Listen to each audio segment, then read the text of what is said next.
Omaly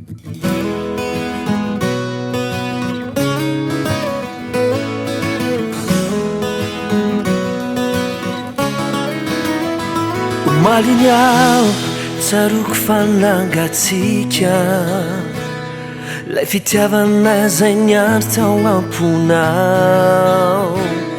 Omaly ny aho nataoko zay nahafaly anao sangy tsy mety zay ianao tomany niandry ahy.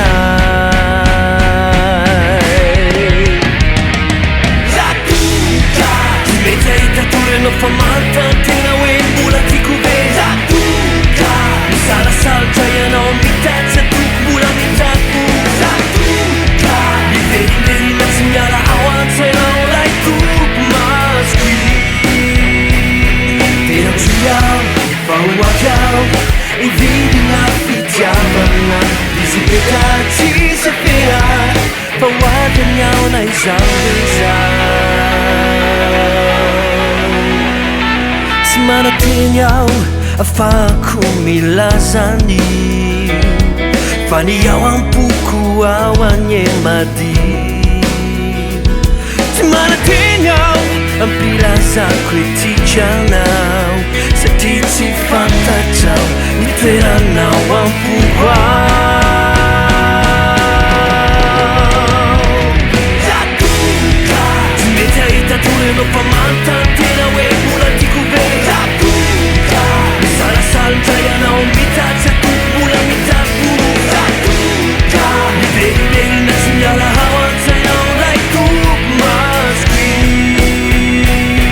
Tena tsy aho fa ho avy aho hividina fitiavana izy beta tsisy fea fa ho avy any aho na izao n'izao. Tena tsy aho fa ho avy aho hividina fitiavana izy beta tsisy fea fa ho avy any aho na izao n'izao.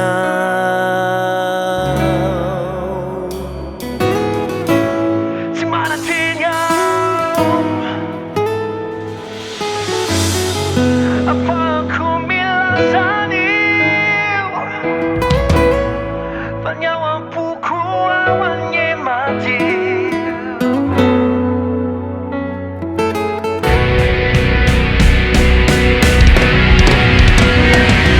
Zatoka tsy mety ahita tory anao fa manontantena hoe mbola tiako ve. Zatoka misalasalotra ianao mitatsy atoko mbola mitako.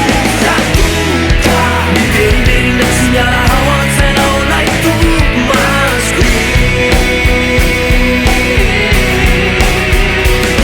Tena tsy aho fa ho avy aho hividina fitiavana izy beta tsisy fea fa ho avy any aho na izao n'izao. Tena tsy aho fa ho avy aho hividina fitiavana izy beta tsisy fea fa ho avy any aho na izao n'izao.